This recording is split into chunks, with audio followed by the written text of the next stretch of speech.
Halo semuanya, selamat datang di channel gue. Dan di video kali ini gue pengen ngebahas sedikit tentang Shopee PayLater. Jadi kalian itu di Shopee PayLater bisa mencicil secara bertahap jumlah tagihan PayLater kalian. Tapi fitur ini tuh masih kekunci. Dan gimana cara ngebukanya? Gue bakal jelasin sedikit di video ini. Nah, jadi misalkan kalian punya hutang gitu ya, apalagi hutangnya itu besar berjuta-juta, mungkin pembayaran yang paling menarik dan paling ringan itu adalah pembayaran secara bertahap. Misalkan kita punya hutang 1 juta, kita tuh ngebayar 300.000 dulu, 200.000 dulu, atau enggak 100.000 dulu gitu sampai pembayarannya itu lunas. Sama sih seperti Shopee S Pinjam. Nah, misalkan Shopee S Pinjam, kita pinjam duit di situ, kita tuh bisa ngebayar berapa aja. Yang terpenting tagihannya itu benar-benar selesai. Misalkan di sini total tagihan itu 2,3 juta. Gue mau bayar 50.000 atau enggak 20.000 pun ini bisa. Misalkan kita tinggal pencet 50.000 dan ini pun udah kebuka ya si menunya gitu. Tinggal pilih pembayaran dan ya kita bisa ngebayar gitu. Nah, ini bisa ngebayar misalkan total 50.000 gitu ya. Nah, tapi untuk di Shopee gitu ya. Nah, untuk di Shopee, sebenarnya menu ini tuh bisa gitu ya. Bisa banget, misalkan kita bayar secara bertahap.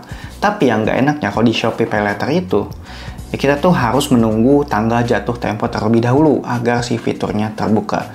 Dan misalkan kita ngebayar pas tanggal jatuh tempo, artinya itu kita harus membayar denda tambahan sejumlah 5% dari total tagihan. Itu sangat merugikan banget. Misalkan di S Pinjam, sistemnya nggak gitu. Mau kapan aja, kalian bayar berapa aja, minimal 20.000, itu bisa. Tapi kalau untuk Shopee PayLater, kita harus menunggu tanggal jatuh temponya terlebih dahulu. Nah, itu yang nggak enak. Nah, misalkan kalian bayar pas tanggal jatuh tempo, ya menu itu bakal terbuka. Kita tuh bisa membayar secara bertahap atau nggak sekaligus, yang terpenting lunas gitu ya. Nah, tapi nggak enaknya ada kekurangan lain. Yang pertama, denda 5% itu bakal ditambahkan di tanggal penagihan. Misalkan ini hutang 246.000, itu bakal ditambah 5% dari total tagihan. Itu nggak enaknya.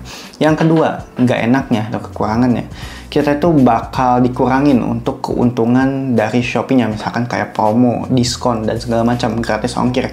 Itu bakal dikurangi secara bertahap. Karena ya kalian itu, ya statusnya itu kayak gagal bayar gitu. Alias bayarnya itu melebihi dari tanggal jatuh tempo.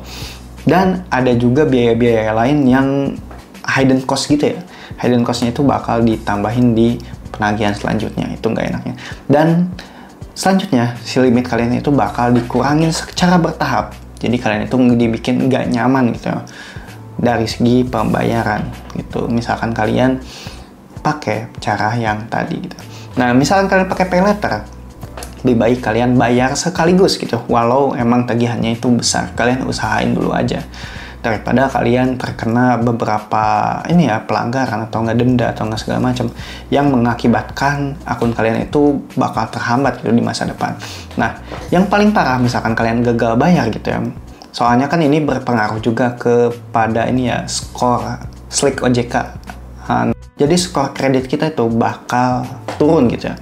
Kalau normalnya itu kredit lancar itu poinnya 5, misalkan udah ke 4 atau nggak ke 3, ya itu bakal diwaspadai oleh OJK.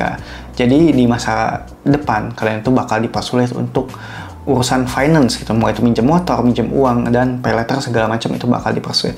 Jadi menurut gue misalkan kalian punya tagihan seperti itu, lebih baik dilunasin secara sekaligus. Yang terpenting perencanaan keuangan kalian itu benar-benar diperhatikan gitu ya, dan harus bayar sesuai jadwal jatuh temponya gitu.